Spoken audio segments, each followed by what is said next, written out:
Lumberjacks in front, he scores! Rudy Burns-Combs! Charbonneau near side on his forehand, fires and scores! Now Louis Jonerheim pops out in front, tries to tuck it and scores! Louis Jonerheim!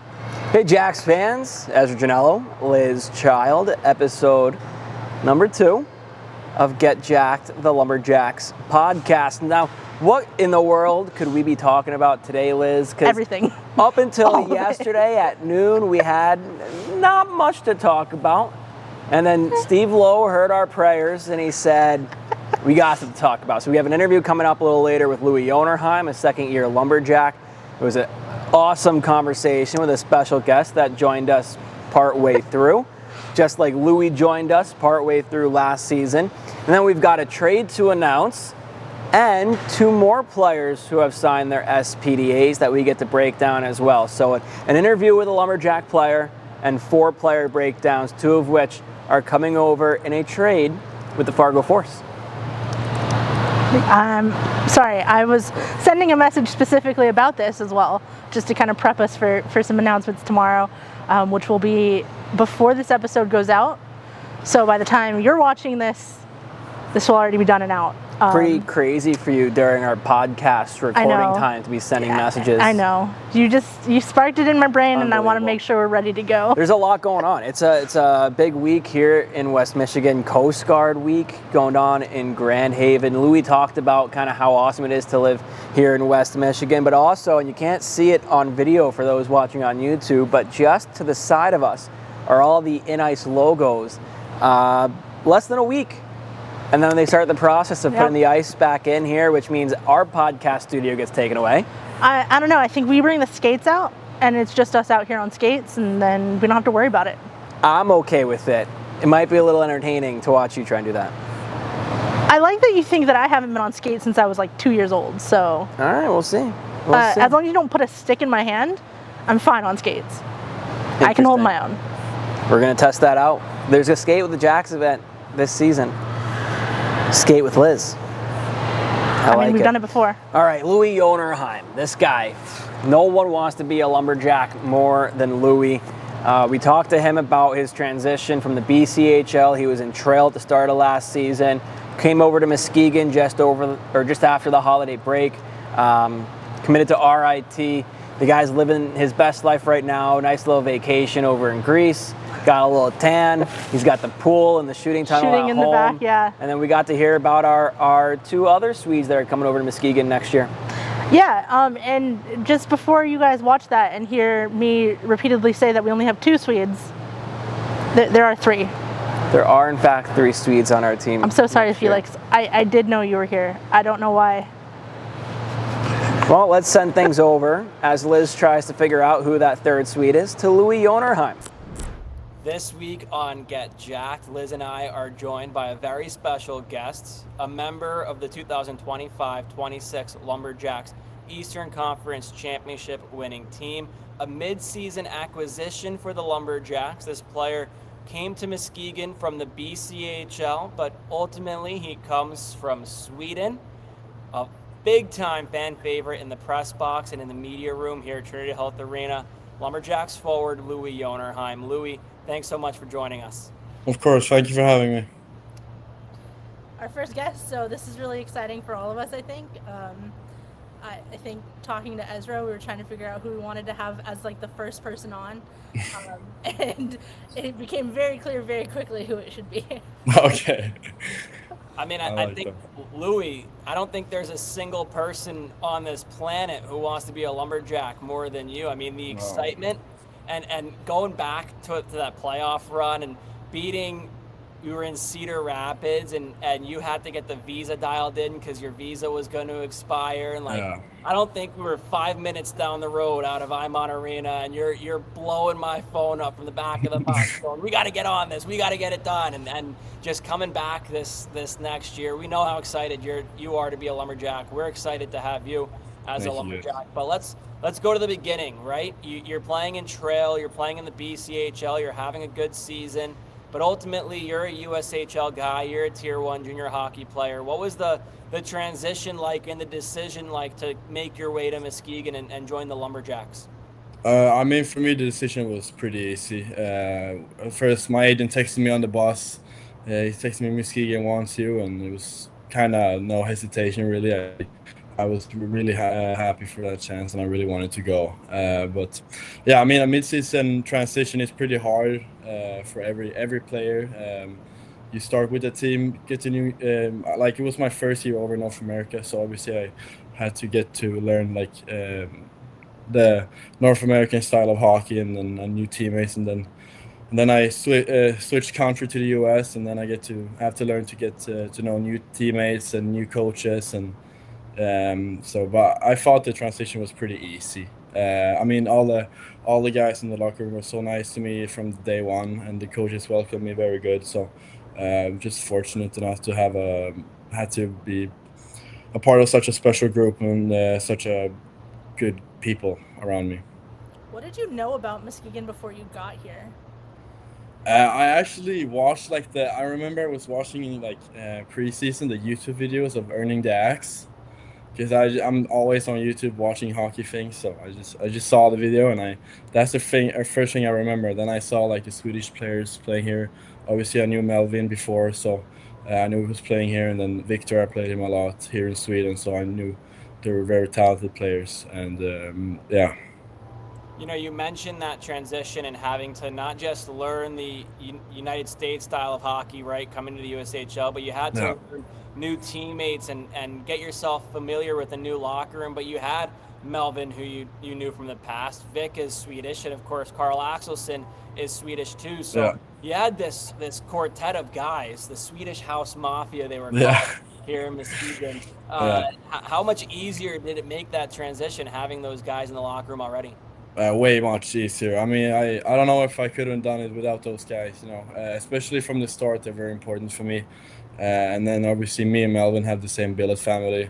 So like first second I came there, and I like got even closer with Melvin than I was before. And then obviously the guys could translate to me how things were outside of the ice and on the ice too. And so I mean, it was very easy for me, and I'm super thankful to have played with those three guys, and they're very, very talented players. So it was just so fortunate enough to have them with me. I feel like we've kind of made it obvious, like Ezra said, I don't think anybody on the planet wants to be here more than you do. Like, how easy was the decision to come back?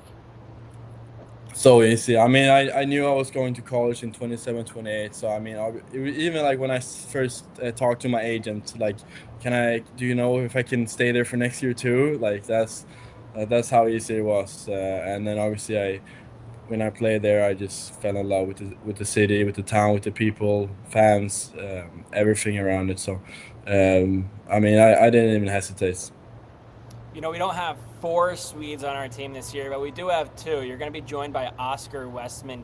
Do you know Oscar from your time together in Sweden, or are you kind of coming in and you know of each other but not really know each other?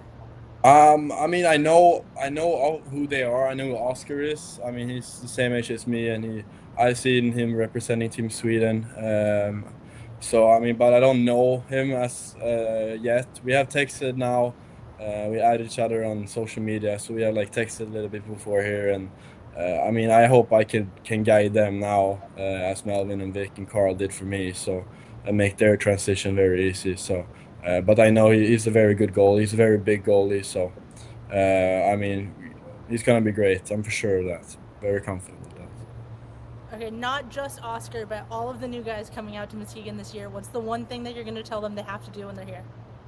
Oh, I don't know. I mean, they got to go to Brunch House. If they No want to eat free something. ads, no free ads, Louis. Okay. A team sponsor. Okay. No, I mean, just look around like Muskegon, Grand Haven. The area is very pretty. I saw a glimpse of it now before I left to Sweden, of like the pre-summer, and I mean, it's such a beautiful town too. And then obviously the hockey part we're going to get to know very well on a daily basis. But I mean, things outside of hockey is just as important, to feel comfortable and to perform. So I mean, we have a great situation in Muskegon and overall in Michigan there. Were you a part of the Spring Lake Pond hockey crew? And no, I wasn't. I was. Oh yeah, I was. I remember. Yeah, yeah. Yes, I was. That's right. You're right. How is Yes. that, right? How is it? Because Oh. did you live with Melvin in Spring Lake? He was your billet brother? Yeah, I did, and it was me, my billet brother, and Melvin, and then Niles came over, and Anthony and Adam, the whole Spring Lake crew there. We just skated outside, like after when we come home from practice, we just took a nap, and then we went right outside again. And I mean, it's special for me too, because I live in south of Sweden, and it gets pretty warm, so I don't really get the chance to go on ODR. So it's almost like a dream come true for me too. So that's kind of interesting because it's pretty well documented that in Muskegon, the Lumberjacks have a bit more of a rigorous schedule during the day, right? You have some organizations where you go into the rink at 10, you have practice at 10:30, you're out Yeah. by noon, you're going to Chipotle and you're done. You're going to go play Xbox with the boys back home. But in Muskegon, you show up to the rink at 8:45 in the morning. Yeah. You have 2 ice sessions, typically a full team practice and a development skate in the afternoon. Yeah. You have a full workout after a dynamic workout in the morning. You have film session every day, one-on-ones with the coaches. You're in the rink from 9 till about 4:30, 5 o'clock every day. And now you're telling me that there's a whole group of you guys that during the season will bring your skates back home and you're going to jump back on the ice too. Now, do the Billet brothers jump on there too? Do your younger Billet brothers jump on the ice with you guys? Yeah, exactly. Our billet brother Hudson, he always came out with us, and it was very nice. Yeah. That's awesome. You guys have to love the game. You love Muskegon, right? Oh yeah. Obviously. I mean, we get treated like pros in Muskegon. Like as you said, that's the schedule. I mean, and everyone who plays in Muskegon, I mean, overall in general, like loves hockey, and you gotta really like be addicted to playing hockey, and that's what we all are. Especially like if you're in such a high level as the USHL. So, I mean, yeah.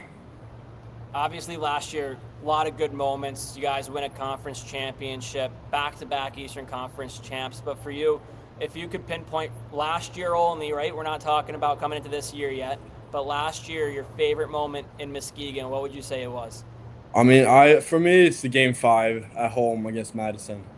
It was just so special. I mean, I remember we were down 2-1 in Madison, and kind of have our backs up against the wall in another series. And I remember I was like, oh, we gotta bring this back home now, and then to take that game away and to bring it to 2-2, and then we had so much confidence going into that Game 5. And it was a great crowd. I remember after the whistle call, I just threw the net off the ice, and I mean, I just skated around, just so happy with the fans, and the crowd stood up. It was just a special moment for me. And obviously, Clark Cup clinching Game 5 win. So it was probably for sure the best moment. I mean, going off of that, it's just one of those. How much confidence does that lead into this season? You know, like our list of returners growing. Yeah. And the podcast is that we'll have a couple more announced, but our list of returners, like we've got a bunch of guys coming back. Just how much confidence does it be like, hey, this group is going for it another year? I mean, if you look at Muskegon's record, like what was it, 2025, we won it, and then this year we made it to Clark Cup final, and like I mean, we have like two. What's it called? Where the conference are we in? Eastern? Yeah, Eastern Conference Championship. Yeah, Eastern Conference, like 2 Eastern Conference Championship. I mean, every opposing team is gonna circle us on the calendar, right? And I think for us, I mean, we have pressure on us, but I think the group is gonna be very, very confident going into this year, and we definitely should be, because I know we're gonna be really good. So for you personally, coming into this season, right? What's an aspect of your game that you've been really focusing on as you prepare for year 1.5 in the USHL? Yeah, I mean, I think I'm like obviously going into coming there after Christmas, such an offensively talented group we had. I really bought into my role too, and I kind of had like the two-way role of playing a gritty style, but still coming up in big moments and producing offensively. And I think I showed that in the playoffs especially, and that made me have a lot of confidence going into this year that I can produce offensively and still play a two-way game, being heavy to play against and contributing in my way. So And so for me this year, just being more in front of the net, really be desperate to score those goals. I think I have a lot of things to work in my game, but goal scoring for me is probably the biggest focus this year. Okay, we're looking forward right now, and I really want to do that, and I really want to talk about your goal scoring because that's really big. But a big topic that we've had in the office and just kind of between me and Ezra is, you got that opportunity in the double OT in Game 3, final, and you were massive on the play that won the game with Drew Stewart's goal. What was that for you, where you just got that opportunity to be on the ice in that moment that just kind of like pushed you into, all right, let's do this? I mean, for me, it was such a special moment. I remember I told Casey, if you put me on the ice, I'm gonna do something special, and this is a 100% true story. And I just had a very lot of confidence. I just felt I had a pretty good game there before that, and obviously you have a lot of nerves. And we went down on some guys and played more of our top 6 guys. And for me, I just wanted to contribute. And when you're on the ice, you kind of just don't think so much. You just kind of go with the flow. You're kind of in the flow state. So it was very special for me. My parents were in town too. It was their first game in Muskegon, watching me live. So truly one of the most memorable moments of the year. I love that. So we heard about what you've been working on this year, right? It's the goal scoring. You were showing us earlier the shooting setup that you have back home in Sweden. So we're expecting it. I'm going to get nice and loud this year for you. So you told me, so be ready. Okay. But tell me about coming into this year, another loaded roster for the Lumberjacks. You have guys like Charbonneau coming in, McCausland's coming in, Maxim Simcoe, right? Like, it's going to be another, like you said, very offensive-minded team. A lot of good defensemen and 2 good goalies too, right? But for you, what are you most excited for this year? Obviously, you're getting ready to go to college next season. This is your last go-around of junior hockey. Is it the fact that you've got, a good group again in Muskegon? Are you most excited for your development and working with the Brinket during those skill skates? What are you most looking forward to for when you get back to the Lakeshore? I mean, obviously for me, it's just like getting to know the new group. I feel I'm so fortunate enough to get to know so much people around the world. Especially considering me living here in Sweden and in Europe, the contacts you make around the world is truly special, and you truly get friends for life. So for me, that's probably the biggest part. And then development is always a focus, right? Getting better every day. That's why you're showing up at the rink and doing your best. So, but for me, one of those special things about playing hockey is getting to meet like players and new friends you make for life, and I think that's very special about playing junior hockey everywhere. You talk about opposing teams having us circled on their calendars. Who's a team that you're looking at our schedule and being like, I can't wait for this game? I mean, for me, I know we're playing the Fall Classic there, but for me, it's got to be the home opener. It's always special. I think we play NTDP, right? So that's got to be my game right there. And obviously Sioux Falls after Christmas, I think. Mm-hmm. End of January. End of January, that's got to be, and they come to our rink too, so that's going to be special. Are there any guys around the league, any Swedes or guys from Denmark maybe with where you are in Sweden that you know and you're looking forward to playing against? Yeah, I had a teammate from Malmo. He plays in Sioux Falls. Jakobsen, he's a Danish guy. We played with each other in Malmo in junior hockey. So we're really close friends, and I know he's returning. So I'm not gonna be nice to him on the ice, but off the ice we can be good friends for sure. And then just in terms of our home opener, what are you expecting out of this crowd? I mean, back-to-back Eastern Conference titles, and just what are you looking forward to? I mean, I hope it's going to be a great showing of people, and I'm very confident in that too. I mean, just great atmosphere, and I get chills every time we skate into that intro on the ice. So I can't wait. So I'm gonna scooch over here really fast. We've got a third party coming in. I heard you were really angry at the lack of sticks you got last year. Do you want to talk on that a little bit? Yeah, it took some while to get my sticks, Coco. What happened? I don't know. This is turned around now. Now it's a Coco interview. Do you have a question for Louis here? Louis, are you excited for this upcoming season to hang out with Coco? Oh my God, Coco, I'm so excited, but I can't wait to hang out with you. We're gonna do some fun stuff, you and me. How are the new Swedes? Are they nice guys? Yeah, they're really good guys. Really good guys. Just one? Yeah. Just one goalie. Crazy, right? Oh yeah. We're free. We For can now. talk the number game. You came into Muskegon, you got 14 last year, right? Obviously, Zach Oh yeah, I remember. 14. Yeah. Are you excited to get a different number this year? Yeah, I'm kind of waiting for. I'm kind of like I thought about it like yesterday. What number I'm gonna wear? Like so, Coco. When are you gonna announce it for me? I don't know. Okay. Coco doesn't know much yet, We'll work right? on It's the beginning of August still. Yeah, I don't even remember what the number I put on the sheet there. I don't want to say too much. It doesn't but- matter No, what you're wearing, right? As No, long I'm actually not superstitious about my number at all. Like I worn so many numbers throughout my junior career. It's Yeah. close to number 14, I'll tell you that. Oh, it is. Yeah. Okay, I know what it is. Okay. I think. Have you seen the new jerseys yet? No, I haven't. Oh, they're nice. They're good. You're But gonna how is it? Like what type is it? we can't say too much. This is gonna be public. Okay, I'm guessing the white have them black Muskegon crossing. No. No, Saw blades on the front. all blades. Right? Yeah. Mm-hmm. Wow. They're Stop sick. They're talking. actually gonna look so good. You're gonna Okay. like. Wow. Okay. Cool. You're gonna look so tall. So Me. tall. That's my favorite thing is when we were doing our breakdown of you, all I was saying like the entire time is like he's so tall. He's just big. Okay, so that's my personality list. Which it's everything anyone needs to know about you. It's just you're tall.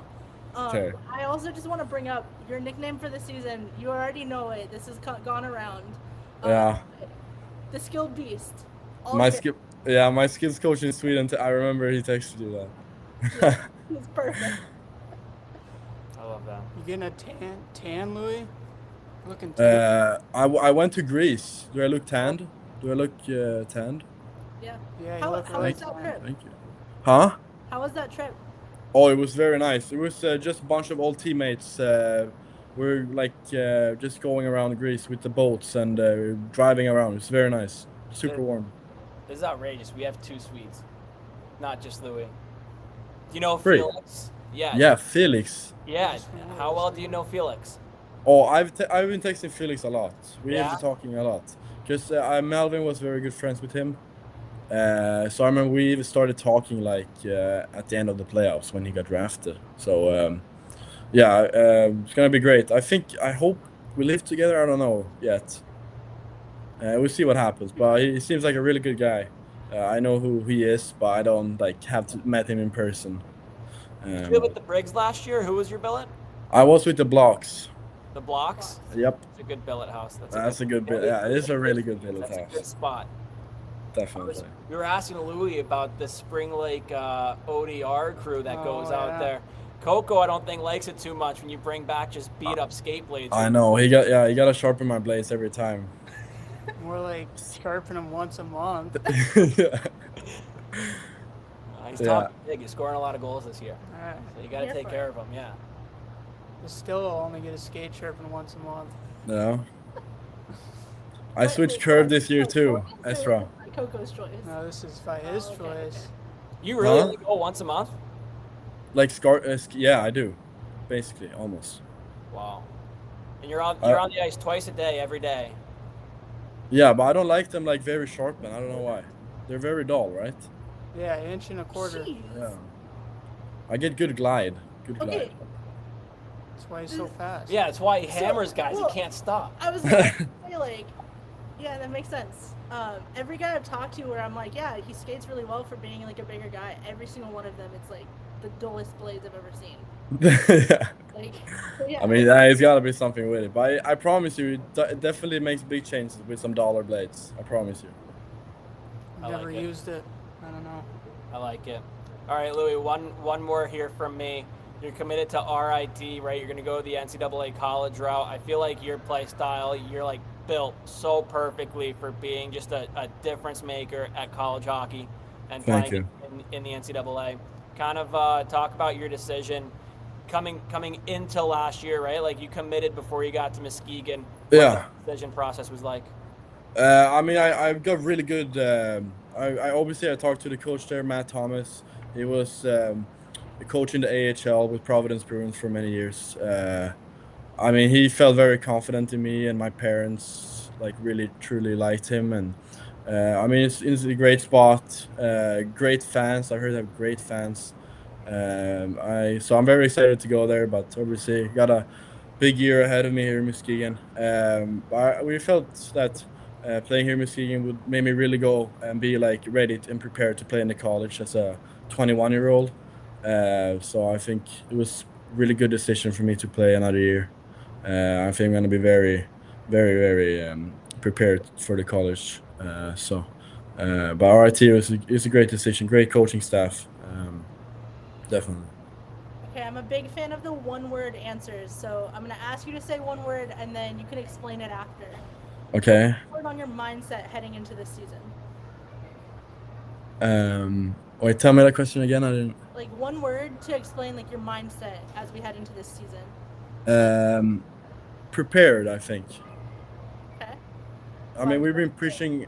Colton has been preaching a lot. Just being prepared. I mean, obviously we had some ups and downs after Christmas, and I know it was going like very good before Christmas for the guys. So, I mean, everything can happen this year, but you got to be prepared and be ready to battle it out every day on practice and pushing each other to get better. So, and that starts with preparation and being prepared. Yeah. That's such a veteran answer. What he is now. Yeah, I love it. Colin, you have one for Louis here? I have nothing. Nothing. Just have those sticks. Generous. Yeah, they're coming. I got a new curve this year too. Coco, Yeah. you've sorted it out? What are you changing it to? Hosa curve. So I play with the P92, but it's a little bit more curve on the toe. Yeah. Interesting. Alright. It's gonna score a lot of goals this year, eh? I hope so. I love that. Okay, wait. I made a prediction for Teddy Lechner. What am I gonna do for Louis? I don't know. So Liz Louis- is on Louis- record saying that Teddy Lechner is gonna have a 4-point night on the banner raising game. This is 4-point night from Didi. Oh my god. Yeah, I had a similar reaction. I called him a defensive defenseman, and Liz goes, yeah, 4-point night. He's not gonna jump out on the score sheet, and I'm like, just because you said that. I know Teddy has it in him, but a 4-point night, like. Okay, here's what I'm gonna go though. Not the home opener. No. Fall Classic Game 1, Buccaneers. Louis Jonerheim, 2 goals, 1 assist. Okay. Yeah, I like that. I like that really much. Yeah. I think that's a good place to end that. I We're gonna let really you like sit that. on that. Think about it the entire flight. All right. You Yeah. got like a month and a half. Yeah. I'm like, yeah, it's fine. You better go hit that shooting tunnel a couple more times. Before you Oh, go I'm in. going out right away right now. I love that. Louis, we appreciate you, buddy. We can't wait to see you back here in Muskegon. Thank you guys for having me. I mean, see you soon. It's almost time to go. Time to get ready. Oh yeah. Can't wait. We'll see you soon, Louis. Louis Jonerheim, that's my favorite travel buddy. He's a beauty. He's awesome. I love Louis. Great conversation. He said at the end there, it's go time. I also really liked his one-word answer, prepared. Prepared, yeah. When he was summarizing what he's going into this season, right? Colton St. Clair, he's a pro's pro of a coach. He's a guy that's won pretty much everywhere he's been. Won a national championship at North Dakota. He's won 2 Clark Cups as a coach here in the USHL. And he's been very vocal with the guys throughout the offseason. And Louis kind of shared a little bit about that. We didn't get too much into it, but a little bit of Colton's pushing the preparation and be ready to go day one. Can't give away all the secrets. Right, yeah. Can't give away all of them. Colton's a beauty. Colton's awesome. We can't wait to work with him. Taylor Ward is on the bench again this year, too. That's a guy, you talk about players whose dads played in the National Hockey League or coached or whatever when they were kids. Taylor's dad, Troy, longtime hockey coach. So Taylor is just born and raised to be a hockey coach. To have those 2 guys back on the bench this year, it's going to be something really exciting. And they get 2 new faces, 2 new players they get to work with this year. the Lumberjacks made a trade this morning with Fargo, or yesterday when you're watching this on release day.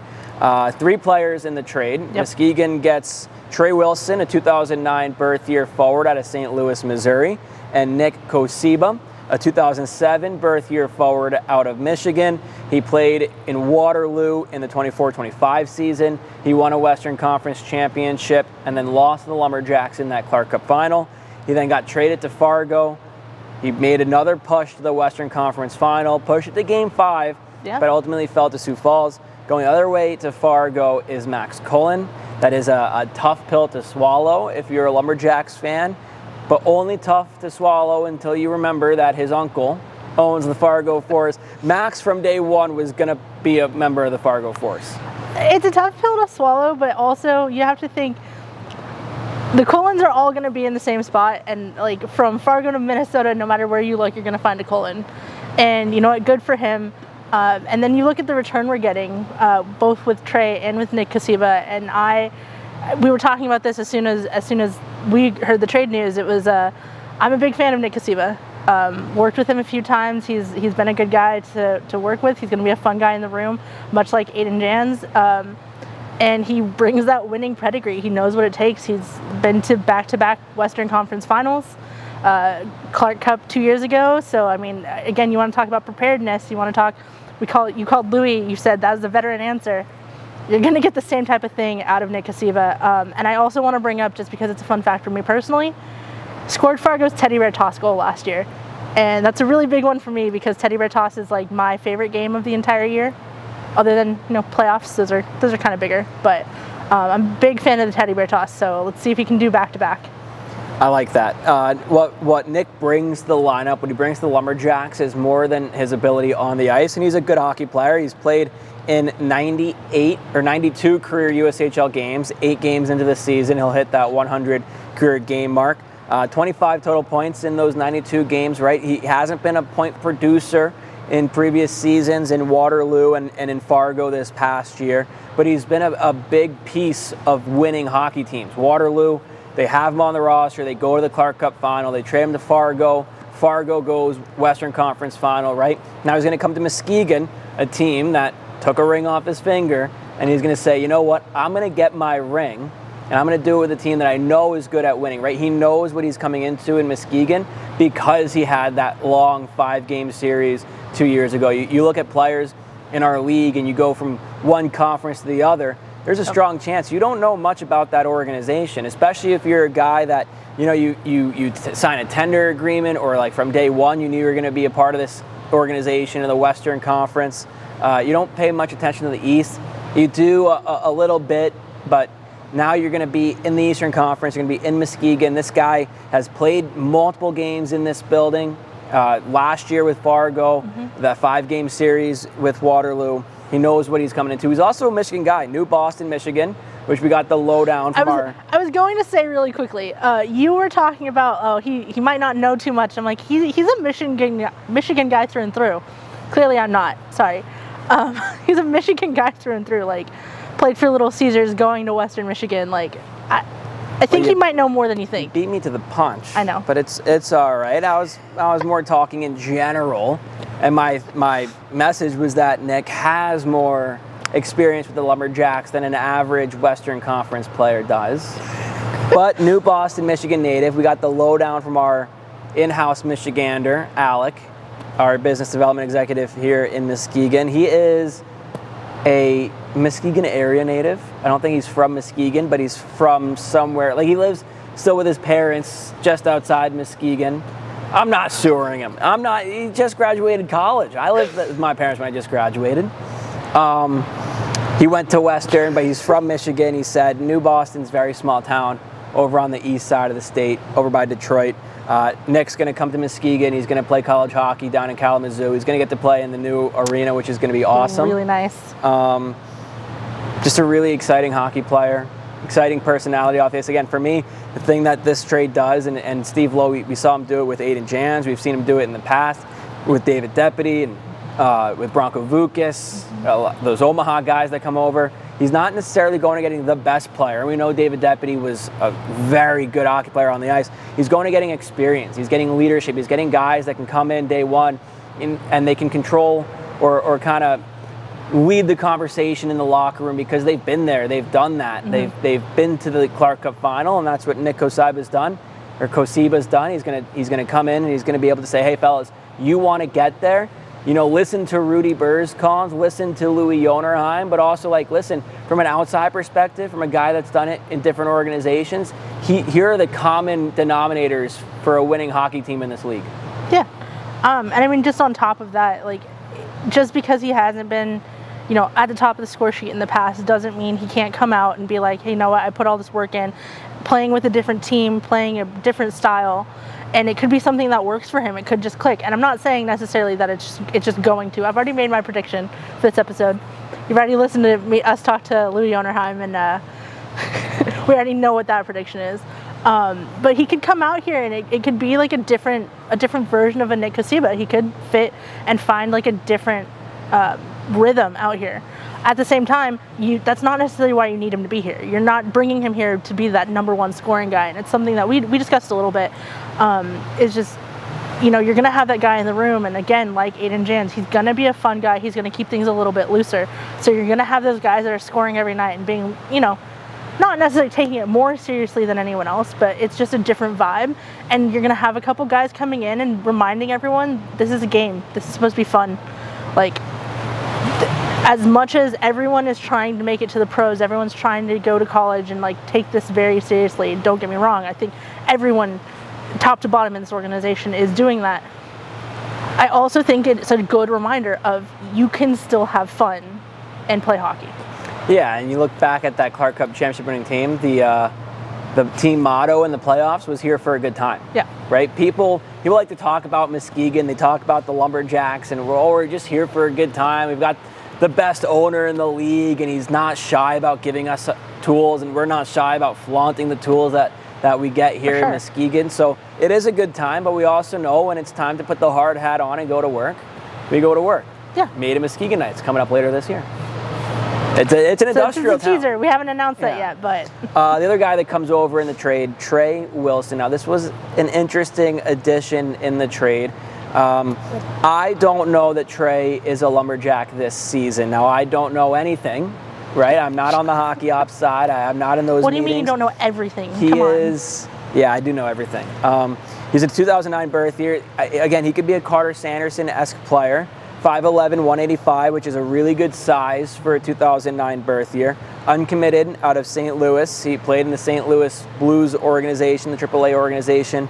Last year, AAA hockey. He had 7 points in 12 games.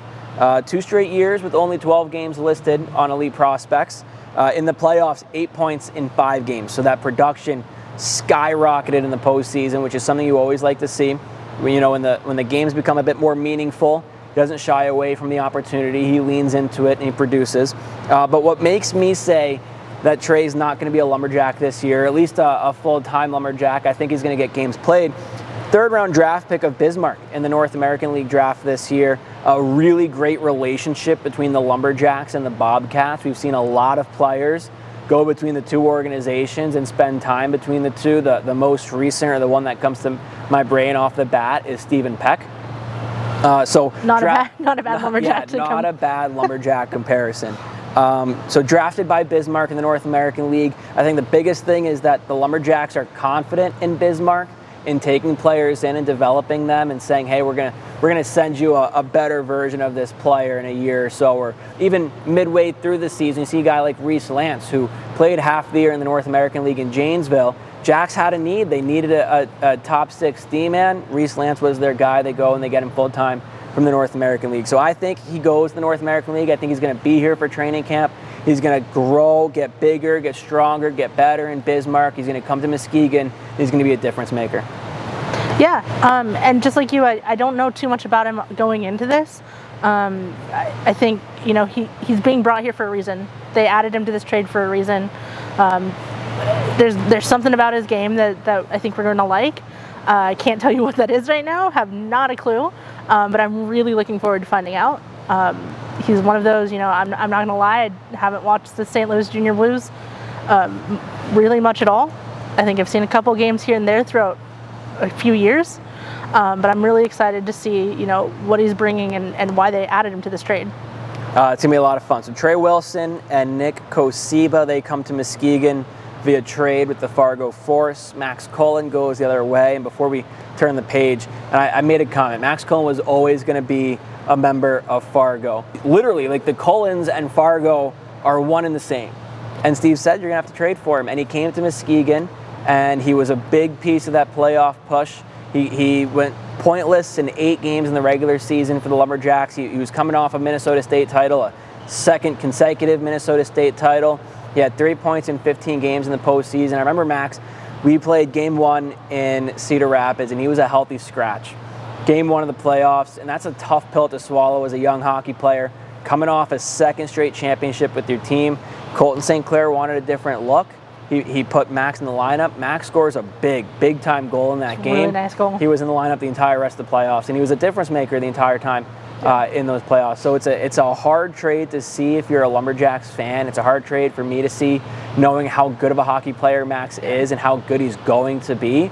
But at the same time, he's going to go play with his family. I don't know if Brooks is going to be back again this year in Fargo, but his uncle's in town, his cousin's in town, his family's there. You're just a hop and a skip away from Moorhead, so all of his friends and family are there. So it's a trade that makes sense for the player, and we know that the Lumberjacks and Steve Lowe, they love to make trades that make sense for the player. You don't know if he said, hey, I want to go back, be by my family.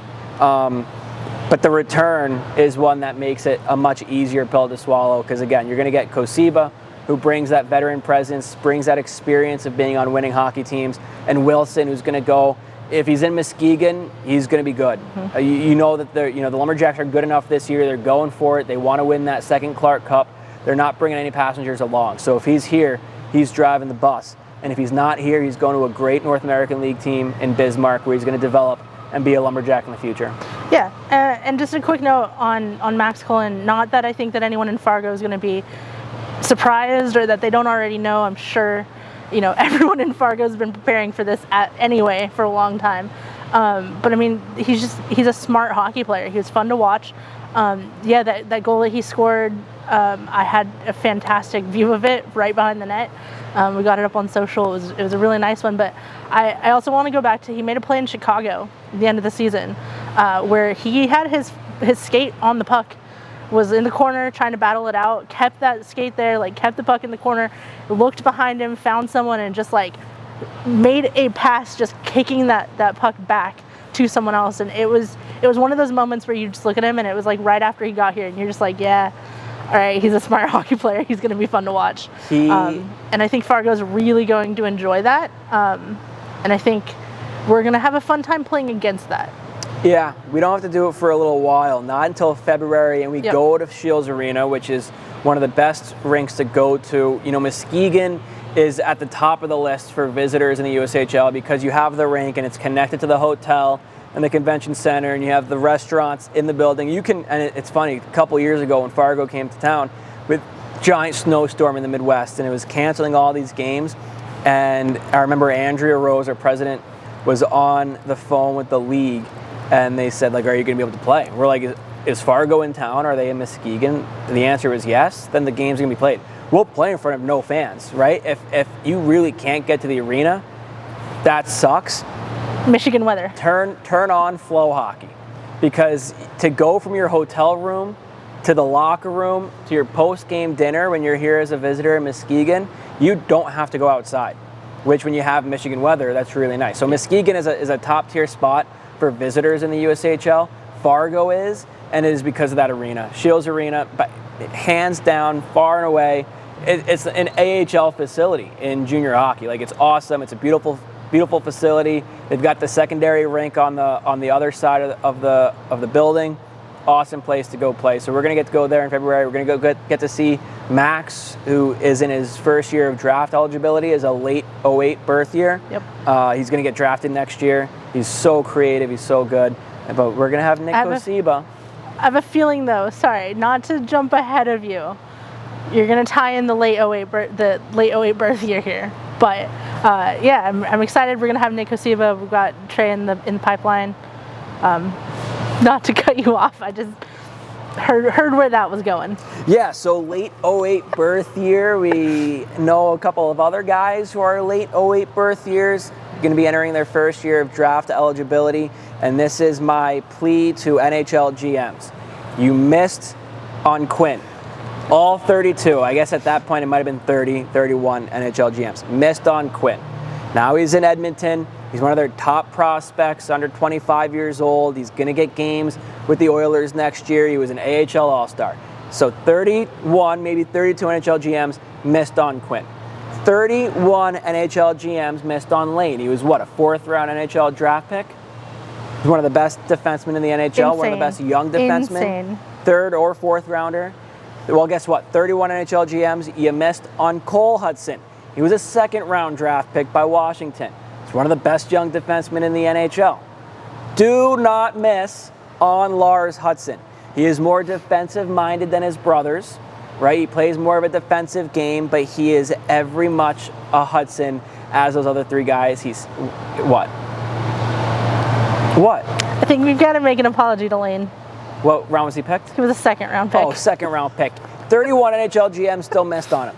You're telling me that there are Twice. 31 guys? Twice. He was the 62nd Yeah, pick. so multiple late times they passed on him. pick. Yeah. But like multiple times. You're telling me that in that draft there are at least 55 guys that you would take over Lane Hudson? I don't know that I can answer that there's more than one guy that I would take over Lane Hudson.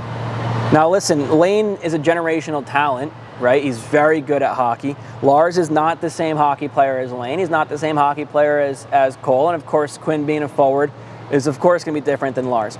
More defensive minded, but he looks like a Hudson when he's on the ice. He's very shifty. He's very creative. He's an undersized D-man. Left-handed shot, uncommitted. Had 5 points in 50 games last year. Don't make the same mistake again. History repeats itself.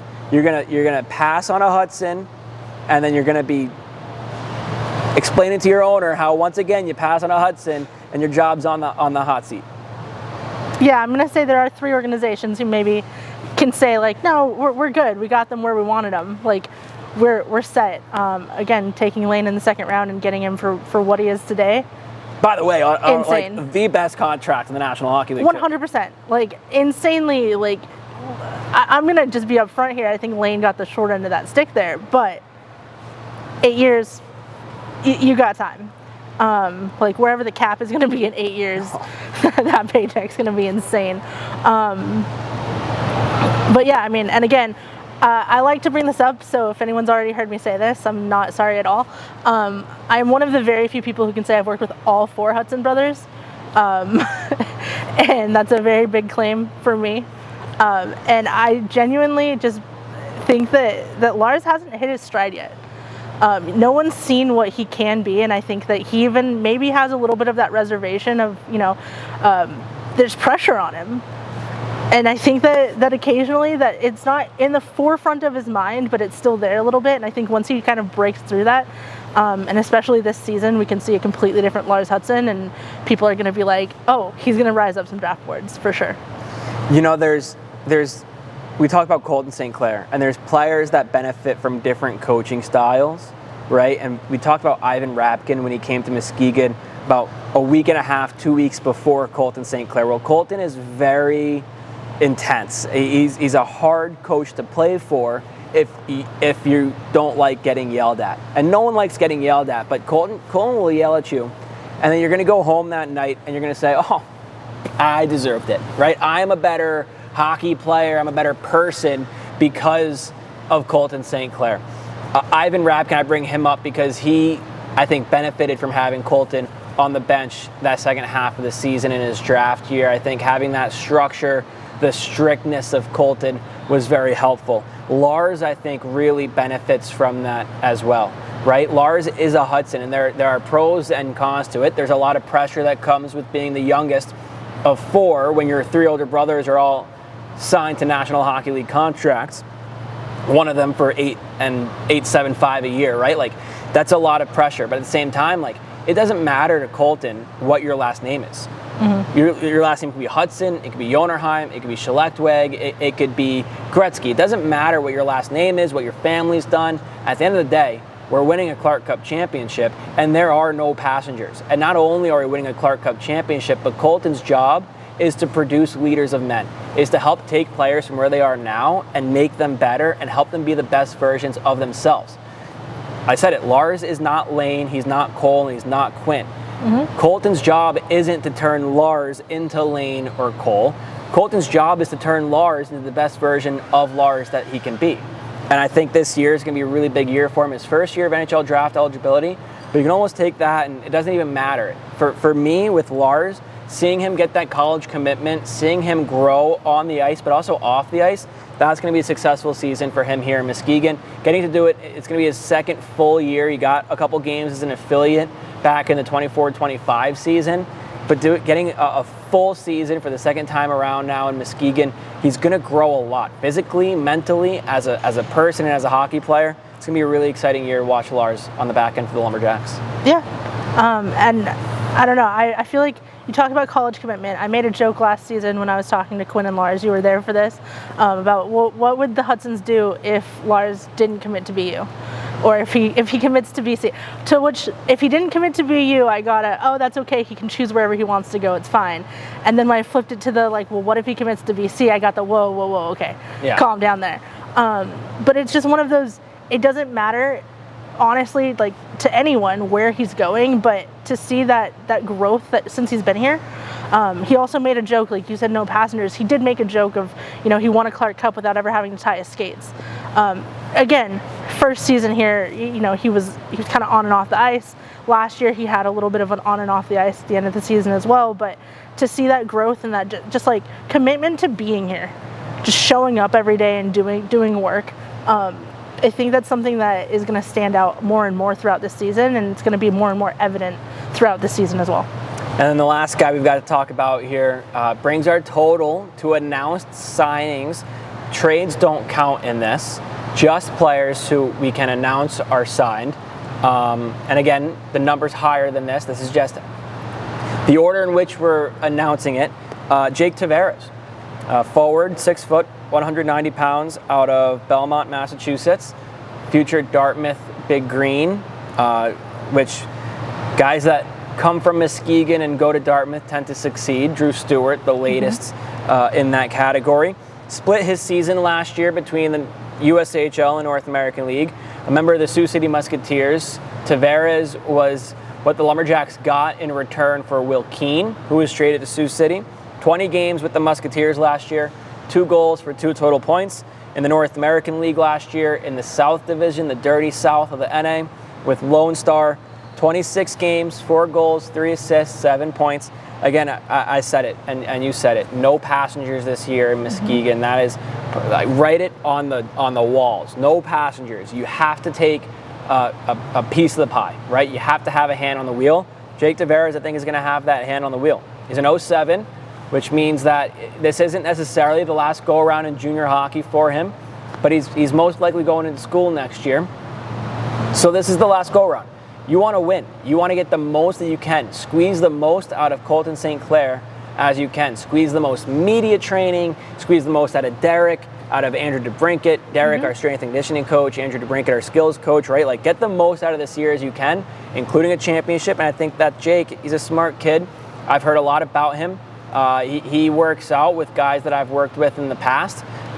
Very smart, right? Good head on his shoulders. He's going to make the most of the opportunity coming to an organization like Muskegon, where you've been to 5 of the last 6 or 6 out of the last 7 Eastern Conference finals. You've been to each of the last 2 Clark Cup finals. You've won back-to-back conference championships.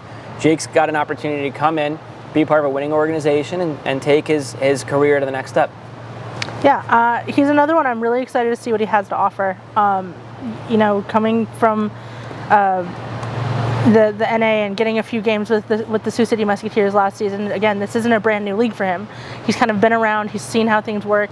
Coming here is going to be another different story, but that's how it is anytime you change teams. Anytime you're going from one level to another, one organization to another, whether or not it's in the same league, you've kind of got to relearn everything, especially structures. And I think, especially for him, getting here at the beginning of the season and being able to like work in as the season's getting going is going to be really, really big. Haven't watched a ton of him. You definitely know more than I do, just having people that you know that you can talk to. But it's just one of those, I'm really excited to see what he has to offer. Again, he's one of those guys, they got him for a reason. He's coming here for a reason. There's no passengers, but it's also just one of those, there's nobody who's going to be coming into this organization that there's not a reason that they're coming here. Staff, player-wise, right? Jacob Comiskey, by the way, is who I worked with. He played for the Northeast Generals when I worked there for 6 months. He was an age out, and now I think he's at UMass Boston playing D3 college hockey. He works out at the same gym as Jake, and he was so pumped to see Jake come to Muskegon. And I said to Jacob Comiskey, I said, give him some of that D3 grit, right? Like, he's going to come in, points don't jump off right on the score sheet. Look at the EP, the numbers aren't super crazy. So that tells you he's going to come in. It's probably bottom 6 forward in the USHL. Well, you know what? Play a D3 grit game, right? Forecheck hard. Play like Louis Jonerheim when he got to Muskegon last year. Embrace that role, right? And then just like Louis Jonerheim did last year, when you get that opportunity to jump up to the top 6, when they need you to jump up, be ready. Be ready to take advantage of it. Show them why you should be in that middle 6, top 6 conversation for the rest of the year. Yeah. I have some really quick breaking news really fast. Breaking news. Our Phase 2 10th round, 158th overall pick, Braden White, has just committed to Holy Cross. Let's go. Congratulations, Braden. It's very exciting for him. So congrats, Braden. Just saw that, just had to bring it up. It's a really nice moment. So then we get to wrap this up, so you can work on a graphic and I can work on a press release. What comes next? Well, obviously the ice is not in. We might be able to do this episode next week from center ice. Most likely, though, they're starting the process of getting the chillers turned on, the compressors going, so the ice will be unavailable for us. It is so hot in this So ready arena. for that. Players report end of August, 24th or 25th. They get back to Muskegon. Preseason games on 9, 5, and 6 against Youngstown here in Muskegon.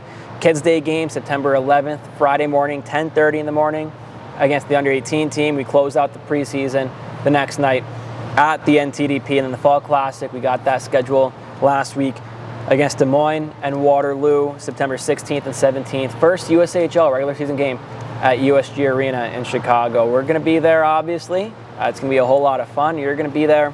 Brand new facility. Can't complain about that.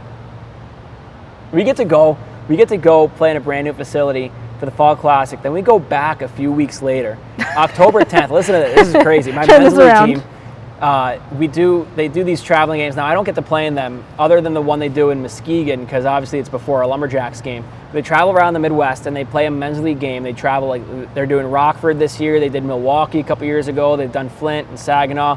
I think Cleveland they're going to go back to in the American League. So they'll play a men's league game at like 10:30, 11 o'clock in the morning.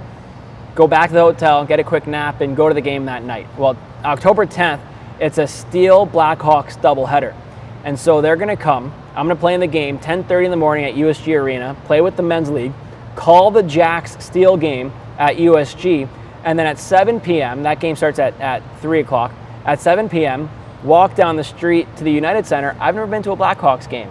So the fellows are going to bring me over to the United Center for the first time. So that's going to be a busy time. It's going to be a lot of fun going to Chicago this year. Yeah. Brand new facility, too, just in general. It's always a good time. Yeah. I've been lucky enough to be a part of a couple openings for like San Jose and a couple other organizations. Very exciting, always really fun. Always, draws a little bit of a crowd, too, just because people are curious. They just want to know. Fall Classic's going to be great. October's going to be great. We play Chicago plenty this year, so. We're at the start and at the end. It's like we play Chicago a bunch, and then we play Youngstown 9 times, and then we play Chicago a couple more times at the end. So, So quirky schedule. It's not a standardized schedule in the USHL, which I don't like. I understand cost-wise, you don't want to say that an outlier team has to travel and play the same amount of games against a team in Iowa as another team in Iowa, right? But so it's kind of tough when Muskegon and Youngstown are consistently two of the top teams in the USHL, and we got to beat up each other over and over and over and over again while other teams get, lesser schedules, but we don't have to call anybody out. It's all right. Anyway, episode 2 of Get Jacked. Great conversation with Louie. Got to learn more about Nick Kosiba and Trey Wilson. Got to say farewell to Max Cullen, farewell for now until we see them in February in Fargo. And we got to hear about Lars and Jake, 2 more guys that we could announce as SPDA signings. Yeah, very excited to see what else happens next week because, like you said, we weren't sure what we were talking about this week, and it happened very quickly. So it's going to be college commitments, if I had to guess. College commitments, maybe 1 or 2 more SPDA signings, another player interview, maybe a staff interview. We do have a new staff member to announce. So we do. Oh, it will not be before this this episode drops, but you guys will hear about it very soon. For now, we appreciate you. Ez, Liz, get jacked.